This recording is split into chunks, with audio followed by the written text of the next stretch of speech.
और 5 राज्यों में चुनावों का परिणाम आज सबके सामने आ रहा है। चुनावों के परिणाम के बाद में मध्य प्रदेश और छत्तीसगढ़ पर इसका कितना असर पड़ेगा जानने के लिए हम चर्चा करेंगे। हमारे साथ खास मेहमान जुड़ रहे हैं। हमारे साथ गिरिजा शंकर जी जुड़ेंगे, वरिष्ठ पत्रकार हैं, भोपाल से जुड़ रहे हैं हमारे साथ में। अनुराग अग्रवाल जुड़ेंगे, बीजेपी के नेता प्रवक्ता। सर स्वागत है आपका। नितिन भंसाली साहब भी जुड़ेंगे, कांग्रेस का पक्ष रखेंगे। बहुत स्वागत है सर आपका, नेता प्रवक्ता हैं आप कांग्रेस के। ठीक है, सबसे पहले अनुराग अग्रवाल जी आपके पास आऊंगा। चूंकि 4 राज्यों में आप महाविजय की ओर आगे बढ़ रहे हैं। मध्य प्रदेश के मुख्यमंत्री शिवराज सिंह चौहान कह रहे हैं कि महाविजय है, जनता का आशीर्वाद है, आतंकवाद संप्रदायवाद से हम आगे ऊपर उठकर आगे बढ़ रहे हैं। कैसे देखेंगे इन परिणामों को और कितना असर मध्य प्रदेश छत्तीसगढ़ दोनों राज्यों का, सवाल आपसे। अग्रवाल साहब, देखिए, जैसे आप स्वयं कह रहे हैं कि भारतीय जनता पार्टी की महाविजय है जी। आप जैसे स्वयं कह रहे हैं ये भारतीय जनता पार्टी की महाविजय, शिवराज कह रहे हैं, शिवराज कह रहे हैं। विजय है विश्वास की, ये विजय है विकास की, और ये विजय है जनता के उस जी, और ये विषय है जनता के उस विश्वास की जिन्होंने भारतीय जनता पार्टी पे दर्शाया है। लगातार विपक्ष विभिन्न मुद्दों पे भारतीय जनता पार्टी पे आरोप लगाते थे कि हम धर्म की राजनीति कहते हैं। हम तो हमेशा कहते हैं ना, धर्म तो भारतीयों के हृदय में, उससे इंकार नहीं है।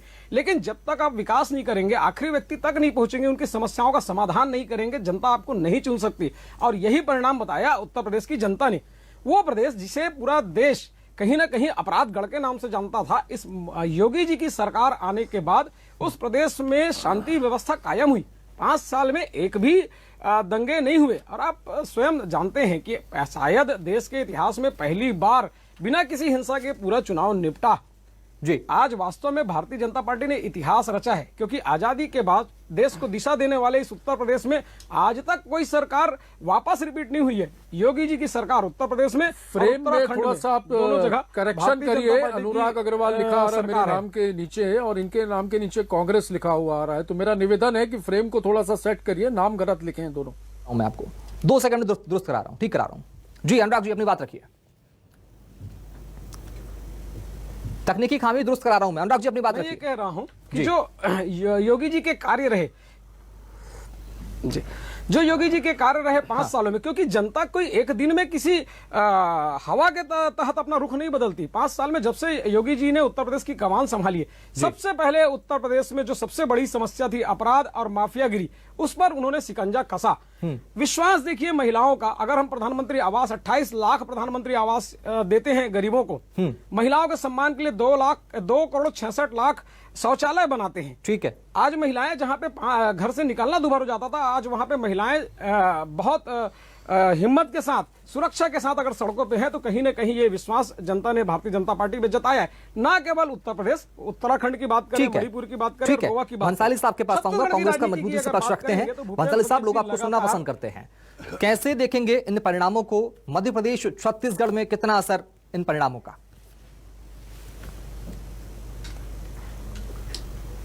देखिए, इन परिणामों का मध्य प्रदेश का तो मुझे नहीं पता, क्योंकि वो जगत मामा है। यूपी में भी गए थे तो बोले मैं यूपी का भी मामा हूं और मैं मध्य प्रदेश का भी मामा हूं। मैं छत्तीसगढ़ की बात करूंगा, मैं छत्तीसगढ़ में रहता हूं।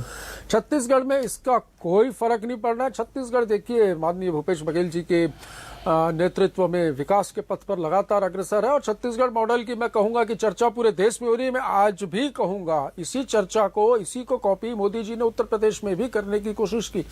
आशा के अनुरूप नतीजे नहीं आए हैं, चूंकि रुझानों के हिसाब से, जैसा टीवी स्क्रीन पर नजर आ रहा है कि बीजेपी सरकार बनाती हुई नजर आ रही है। तो यदि बीजेपी सरकार बनाती है तो जो नई सरकारें बनेगी उनके मुख्यमंत्रियों को मैं शुभकामनाएं देता हूं। साथ ही ये आशा करता हूं कि वो जो एक बयान भूपेश बघेल का था, मैं आपको दोहराना चाहता हूं, जिक्र करना चाहता हूं उस बयान का, पूरा करेंगे। भंसाली साहब, कि भूपेश बघेल बोल रहे थे मंच से कि उत्तर प्रदेश में या किसी भी राज्य में बिना कांग्रेस की कोई सरकार कंप्लीट नहीं होगी, सरकार नहीं बनेगी। कैसे देखेंगे इस बयान को? देखिए, मैंने कहा ना, आशा के अनुरूप नतीजे आए नहीं है। जनता का जनादेश सर्वोपरि है, जनता जनार्दन है। जनता का जनादेश हम हाथ जोड़कर स्वीकार करते हैं। जनता ने जनादेश दिया है भाजपा को, और हमें विपक्ष में बैठने का अवसर दिया है। तो देखिए, जनता ने विपक्ष में बैठने का अवसर दिया है, तो निश्चित तौर पर इन 5 राज्यों में जहां पर बीजेपी की सरकार बनेगी वहां पर हम विपक्ष में बैठेंगे और जनता की आवाज को उसी तरह बुलंद करेंगे। हमारे कार्यकर्ताओं ने जी जान से और लगन से काम किया। अब चूंकि चुनाव नतीजे के बाद जो फाइनल रिजल्ट होंगे, इसके बाद ये पता चलेगा कि कितना वोट परसेंटेज हमें मिला, कितना उन्हें मिला, कहाँ चूक हुई। तो कांग्रेस इस विषय पर बिल्कुल आत्मचिंतन करेगी और उन चूक को सुधारते हुए जनहित में, जैसा हम अपनी लड़ाई को जारी रखे थे, वैसी लड़ाई हम आगे भी जारी रखेंगे। गिरिजा शंकर जी हमारे साथ पैनल में मौजूद हैं, वरिष्ठ पत्रकार हैं, कई मामलों के जानकार हैं। शंकर जी, गिरिजा शंकर जी, स्वागत है आपका एक बार फिर। सवाल आपसे ये कि कई मामलों का बारीकी से जानते हैं, कई आपने चुनाव कवर किए हैं, कैसे देखें इन परिणामों को? मध्य प्रदेश और छत्तीसगढ़ में कितना असर 2023 की नजर से देखें तो?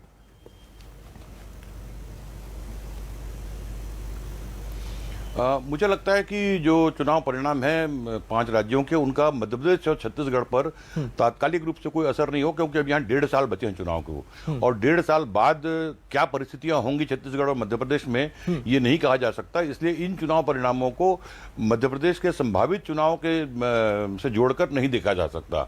जहां तक इस चुनाव परिणाम में जो बीजेपी के पक्ष में आए हैं, वहां आप देखेंगे कि बीजेपी ने अपनी सरकारों को रिटेन करने में सफलता हासिल की है। वो किसी पार्टी की सरकार को बेदखल करके उसमें सत्ता हासिल की हो, ऐसा नहीं है। तो जहां पर कांग्रेस की सरकारें हैं छत्तीसगढ़ में, या जो मध्य प्रदेश में बीजेपी की सरकार है, वो इस चुनाव से ये सबक जरूर ले सकती है कि अपनी सरकारों को अगले चुनाव में कैसे उसकी सत्ता रिटेन की जाए, इसकी रणनीति वो जरूर बना सकते हैं। लेकिन उन चुनाव परिणामों का प्रत्यक्ष तौर पर कोई प्रभाव मध्य प्रदेश और छत्तीसगढ़ की राजनीति पर नहीं पड़ना है। ठीक है, भंसाली साहब आपके पास आऊंगा। सवाल मेरा आपसे ये है कि छत्तीसगढ़ में तो अच्छा खासा कल बजट पेश हुआ है, जनता खुश है, शासकीय कर्मचारी खुश हैं, आपकी सरकार ने अच्छा बजट पेश किया। हालांकि उम्मीद कुछ ज्यादा की थी, लेकिन फिर भी बेहतर दिया, मुफीद है ये सरकार के लिए, जनता के लिए भी। आने वाले वक्त में और ऐसा क्या होगा कि छत्तीसगढ़ सरकार अपनी सरकार का डिफेंस कर पाए 2023 में?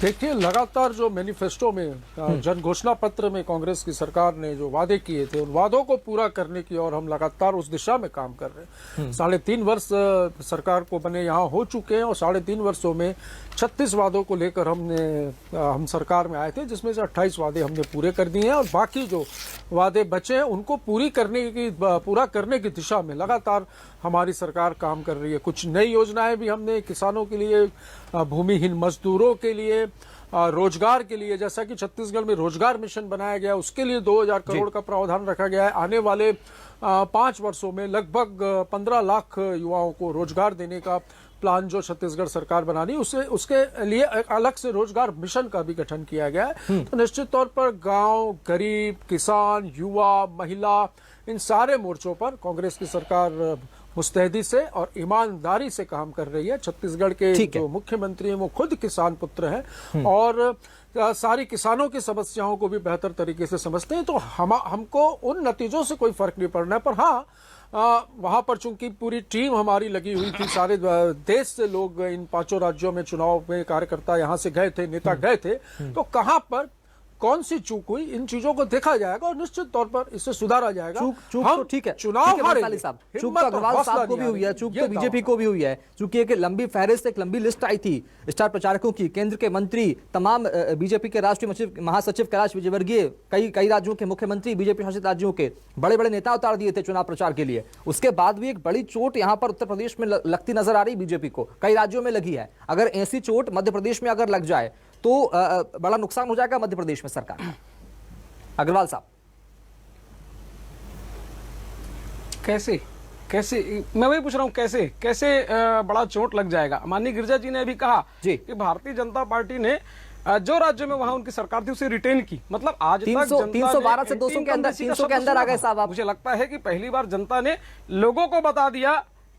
मैं कह रहा हूं साहब कि आज तक जनता ने एंटी इनकम बेसिस सुना था, पहली बार प्रो इनकम बेसिस शब्द अगर जनता ने सुना होगा तो इन 4 राज्यों की सरकार में चुना है। निसंदेह कुछ सीटों का फर्क आया है, लेकिन बहुमत से बहुत आगे हम हैं। और दूसरी बात, मैं माननीय वरिष्ठ पत्रकार गिरिजा शंकर जी की बात को क्षमा के साथ मैं काटना चाहूंगा। माननीय गिरिजा शंकर जी ने कहा कि इन राज्यों के परिणाम से तात्कालिक रूप से तो छत्तीसगढ़ की राजनीति में कोई फर्क नहीं पड़ेगा। निसंदेह पड़ेगा माननीय गिरिजा शंकर जी, क्योंकि भूपेश बघेल जी आप देखिए छत्तीसगढ़ मॉडल को लेकर मुख्य पर्यवेक्षक बनकर पूरा उत्तर प्रदेश में घूमे और लगातार विभिन्न मंचों में उन्होंने कहा कि गुजरात का मॉडल अब तो गए दिनों की बात हो गई है, छत्तीसगढ़ मॉडल की बात हो रही है। मतलब उन्होंने कहीं ना कहीं छत्तीसगढ़ मॉडल को दांव पर लगाया। तो मुझे लगता है कि अब तो जनता कहीं ना कहीं पूछेगी ना कि माननीय छत्तीसगढ़ मुख्यमंत्री जी के इस बात से सुन पर लीजिए, नरेंद्र मोदी जी ने भी आप इसे सुन सहमति लीजिए जताई है, जी। नितिन गडकरी जी ने भी सहमति जताई है। आप भाई साहब से सुन लीजिए, मेरा मौका आएगा, मुझे बोलने दीजिएगा। न्याय योजना की तारीफ की है, ठीक है। कल नीति आयोग ने भी हमारी योजनाओं की तारीफ की है। फिर ये कैसे कह सकते हैं? छत्तीसगढ़ को 41 अवार्ड मिले हैं, मैं बता दूं आपको, 3.5 वर्षों में केंद्र सरकार से। तो ये अवार्ड क्या ऐसे दे दिए उन्होंने? हमने काम किया है, हम काम के नाम पर सत्ता में काबिल हो गया। मैं बोलूं माननीय जी प्रवक्ता जी, महोदय? अपनी बात रखें।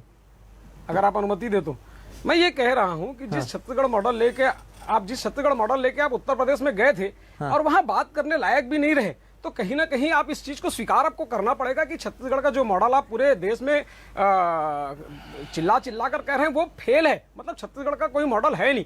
अब बात करूं मैं छत्तीसगढ़ की जिसके बारे में माननीय नितिन भंसाली जी कह रहे हैं, आप यहाँ की सरकार लूट झूठ और फरेब की सरकार इस तरह से है कि इन्होंने राज्यपाल महोदय तक को नहीं छोड़ा।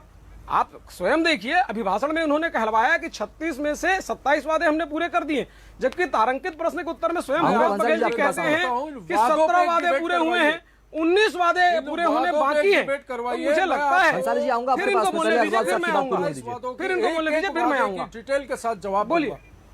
जी, एक एक करके आप बात रखें। भंसाली साहब पहले आप ही बोलिए। भंसाली साहब कुछ बोल रहे हैं। जब उद्बोधन करवाया ना राज्यपाल महोदय का, भंसाली साहब अपनी बात रखें। राज्यपाल महोदय का जब उद्बोधन करवाया, तब राज्यपाल महोदय के उद्बोधन में इन्होंने कहलवाया। देखिए जी नितिन जी, आप पहले कर लीजिए। वो खुद बोल रहे हैं मुझे। जी जी, जरूर आप कहिए। जी जी जी, हाँ कहिए भंसाली साहब। खुश हैं आज ये। कहिए, निसंदेह खुशी की बात है। इन्हें, क्योंकि 2018 के बाद लगातार हारते आ रहे हैं। थोड़ा सा खुश होने दीजिए, कोई फर्क नहीं पड़ता। अब अभी भाषण पे ऐसे थोड़ी डिबेट होगी साहब, आप अपनी बात तो रखें पूरी। दुकान इन्हीं को मुबारक। हमने कोई झूठ आइए नहीं मुद्दे बोला। पे आइए मित्र। मैं आपको चैलेंज करता हूं आपके इस डिबेट में। आप जिस दिन चाहें, कल परसों नरसों किसी भी दिन, आप इस विषय पर, इन वादों के विषय पर, 36 वादों के विषय पर आप डिबेट ऑर्गेनाइज करिए। मैं बैठूंगा, इन्हें भी बुला लीजिए। इन 36 में से 28 वादे जो हमने पूरे किए, मैं उसकी पूरी लिस्ट लेकर आपके साथ बैठूंगा। ये कुछ भी लफाजी करते हैं विधानसभा में, जब प्रश्न करते हैं और जब हम इसका जवाब देते हैं, हमारे विधायक जवाब देते हैं, उठ के वहां से भाग जाते हैं। ये भगौड़े हैं, इनके राज में लोग भागे ही हैं। गुजरात मॉडल की बात करते हैं, गुजरात में ऐसा क्या कर दिया इन्होंने? जो सारे लोग करोड़ों रुपया, हजारों करोड़ों रुपया जो लेकर भागे हैं, छत्तीसगढ़ की बात कर लो मित्र। तो ये गुजरात प्रदेश के ही ठीक है, गिरिजा शंकर जी समझ लेते हैं, वरिष्ठ पत्रकार हैं। गिरिजा शंकर जी, कैसे देखेंगे इन परिणामों को मध्य प्रदेश छत्तीसगढ़ के लिए? क्या वाकई आने वाले वक्त में छत्तीसगढ़ का जो मॉडल है वो ज्यादा कामयाब हो पाएगा?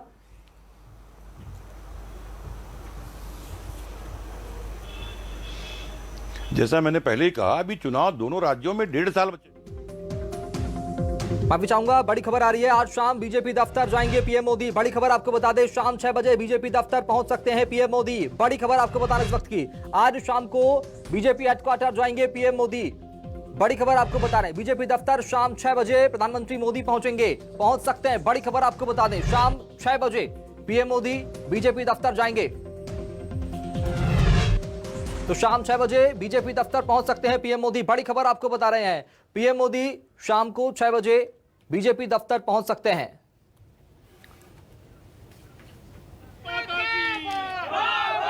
गिरिजा शंकर जी के पास चलेंगे। गिरिजा शंकर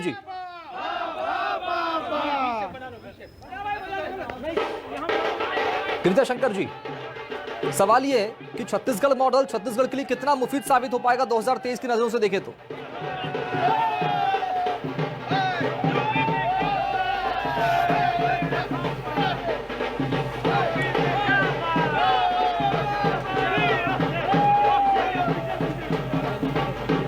तो तस्वीर लगातार खुशी के सामने आ रही, बीजेपी के नेता कार्यकर्ता खुशी मना रहे हैं।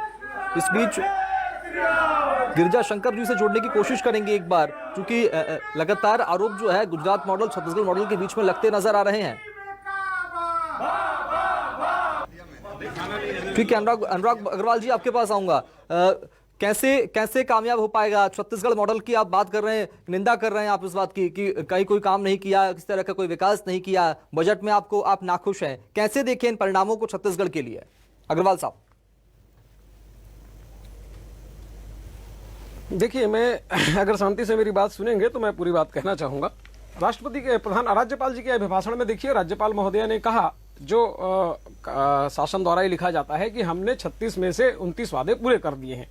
जब माननीय कौशिक जी ने तारांकित प्रश्न में यही सवाल राज्य शासन से किया कि आपके 36 में से कितने वादे पूरे किए हैं, तो कल विधानसभा में मुख्यमंत्री भूपेश बघेल जी ने स्वयं कहा कि 17 वादे पूरे हो चुके हैं, 19 वादे पूरे होने बाकी है, जिसका हम समय नहीं बता सकते। दूसरी बात, विभिन्न चौराहों पे पूरे प्रदेश भर में आप देखिएगा बड़े बड़े बोर्ड लगे कि हमने छत्तीसगढ़ के युवाओं को 5 लाख नौकरियां दी। इसमें भी प्रश्न माननीय बृजमोहन अग्रवाल जी ने लगाया, तो भूपेश बघेल जी ने लिखित जवाब दिया है 21,291 नौकरियां दी हैं। मेरा कहना यह है कि झूठ का ये जो पुलिंदा है, जिसको लेके ये पूरे प्रदेश में घूमते हैं, अब ये पूरे देश में घूमने लगे हैं, उस झूठ के पुलिंदे की पोल खुल गई है। आप मुख्य पर्यवेक्षक उत्तर प्रदेश में हैं, वहां पे 3 सीट में आ गए हैं, मतलब पिछले समय से भी कम सीट, 1% सीट नहीं है। तो कहीं ना कहीं स्वीकार करेंगे कि छत्तीसगढ़ ऐसा कोई मॉडल नहीं है जो पूरे देश में चल सकता है। आप आवास योजना की गरीबों की बात करें, केंद्र सरकार ने 11 लाख आवास दिए, आप उसे ले नहीं पाए। जल जीवन मिशन में केंद्र सरकार लगभग 10,000 करोड़ रुपए दे चुका है, आप जल जीवन मिशन में पिछड़े हैं। महिला स्वास्थ्य सहायता समूह को आपने कर्जा माफ करने की बात की थी, उनके तो आप रेडी टू ईट छीन चुके हैं। विद्यार्थियों से आपने कहा था कि 2500 रुपए भत्ता देंगे, आज आप मुकर रहे हैं। मेरा कहना यह है कि लगातार वो वादे जो आप पूरे कर नहीं पा रहे हैं, आज कहीं ना कहीं फेल हो रहा है। कल एक बड़ा चिट फंड कंपनियों से पैसे वापस ला के भूपेश बघेल जी ने, उसकी पोल खोलता हूं, कल माननीय भूपेश बघेल जी ने कहा कि हम पेंशन योजना चालू करेंगे। भूपेश बघेल जी हर वो योजना चालू कर सकते जो उन्हें पूरी नहीं करनी है, क्योंकि 2004 के पहले के लोगों को तो पेंशन मिलेगा। 2004 में जिन लोगों ने ज्वाइनिंग की है वो 2030 से पहले, 2030 से पहले ये रिटायर नहीं होने वाले, बल्कि इसके मार्फत ये तो पैसे भी बचा ले रहे हैं। अब ये पैसे कैसे बचा रहे हैं, मानसिक रूप से ये पैसे कैसे बचा रहे हैं? 10% जो अंशदान इनको कर्मचारियों में देना पड़ता था, इनको देना नहीं पड़ रहा है। जोश में होश खो रहे हैं, जोश में। मैं कांग्रेस के प्रवक्ता की बेतुकी बातों का जवाब नहीं दूंगा, बेतुकी बातें जो आप बातें कर आप रहे कह हैं, रहे हैं उसका मैं जवाब सुन लीजिए, बाकी कोई और प्रश्न हो तो पूछिए मुझसे। लगातार लफाजी कर रहे हैं, आप बोलने दीजिए, इनको पड़ेगा। मंसाल जी, आप अपनी बातों की बात करते हैं, लगातार लफाजी कुछ कर रहे हैं। क्यों 41 अवार्ड दिए? देश ने बता दिया कौन लफाजी कर रहा है और कौन 41 अवार्ड केंद्र सरकार? अरे साहब, बताइए, उत्तर प्रदेश क्यों में हमारी कहां हो? योजनाओं की केंद्र आप सरकार उत्तराखंड में कहां हो? बताइए, आप गोवा में कहां हो? आप मणिपुर में कहां हो? पंजाब जहां की सरकार बंसाली साहब, सुपड़ा साफ हो गया। मोदी जी साहब, जनता पूछ रही है, अब तो समझ जाइए। जैसी योजना की बात की वो हमारी कॉपी कर रहे हैं। एक एक करके अपनी बात रखें आप बंसाली साहब। फ्रस्ट्रेशन में 2018 जनता ने नकार दिया है, विपक्ष के लायक भी नहीं छोड़ा, फिर भी नहीं सुधरे ये लोग। जोश में आए, आने दीजिए, कोई चलिए करने दीजिए इनको बात। पंजाब में आप अपने आप को कहां देख रहे हैं अग्रवाल साहब?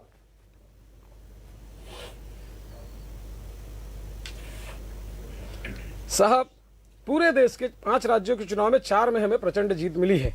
पंजाब में पहले भी हम नहीं थे, लेकिन वहां हम जमीन बनाने का प्रयास कर रहे हैं और कहीं ना कहीं थोड़ा सा बहुमत हमें बढ़ा है।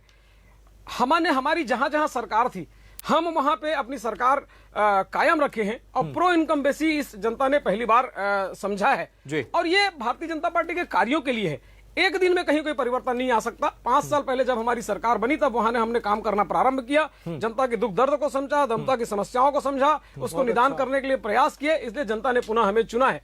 अब हम जो बचे हुए कार्य हैं उसे पूर्ण करेंगे, ये पूरा विश्वास दिलाते हैं। माननीय मोदी जी की, माननीय जेपी नड्डा साहब की और हमारे सारे नेताओं की जो प्रयास थी उसमें जीत मिली है, उसमें जनता ने मोहर बन लगाई है, उसके लिए बहुत बहुत धन्यवाद। अब ये रेल जो चली है आगे छत्तीसगढ़, मध्य प्रदेश और राजस्थान में अपना सफर तय करेगी और अपना स्थान प्राप्त करेगी। चल रही है, ठीक है बंसाली साहब, जो कोयला चोरी हो रहा है या उस कोयले से चल रही है कि बिजली से चल रही है? सुन लीजिए आप, ये गुजरात से जो कोयला चोरी हुआ है आपका, जो मामला अभी सामने आया है, लफाजी उतनी करो जितना लोग समझे। ये छत्तीसगढ़ रीजनल में बैठे हैं हम, ये न्यूज 24 में, रीजनल में सब जानते हैं कौन कितने पानी में। ठीक है, ठीक है। छत्तीसगढ़ में कांग्रेस के क्या प्लान होंगे 2023 को लेके, क्योंकि अच्छा खासा नुकसान यहां पर हुआ है बंसाली साहब 4 राज्यों में? छत्तीसगढ़ में विकास के पथ पर छत्तीसगढ़ अग्रसर है। छत्तीसगढ़ का किसान, छत्तीसगढ़ का मजदूर, छत्तीसगढ़ का युवा, महिलाएं, छात्र, हर वर्ग देखिए खुश है, और हम जो योजनाएं चला रहे हैं, हमने अपना हमारे मैनिफेस्टो में जो योजनाएं लेकर आए हैं, उन योजनाओं का अच्छी तरीके से हम ठीक है। और बेहतर तरीके से इम्प्लीमेंटेशन कर सकें, उस पर काम करेंगे। जो नई योजनाएं हमने लाई है उस पर फोकस करेंगे, और निश्चित तौर पर जो एक नारा है हमारा गढ़बो नवा ठीक है, छत्तीसगढ़, ठीक है, बहुत शुक्रिया। उस तर्ज पर हम लगातार काम कर रहे हैं, और मुझे आशा ही नहीं पूर्ण विश्वास ठीक है, बहुत शुक्रिया दोनों मेहमानों का। बंसल साहब का बहुत शुक्रिया, अग्रवाल जी बहुत शुक्रिया आप दोनों का, गिरिजा शंकर जी आपका बहुत शुक्रिया। तो ऐसे में देखना होगा कि आने वाले वक्त में अब क्या कुछ रणनीति मध्य प्रदेश छत्तीसगढ़ में होती है दोनों ही पार्टियों की। चूंकि भूपेश बघेल की सरकार ने कल बजट पेश किया है, मध्य प्रदेश में शिवराज सरकार ने बजट पेश किया है, लेकिन इन सब के बीच में देखना होगा कि 2023 में कहां कौन बाजी मारता है।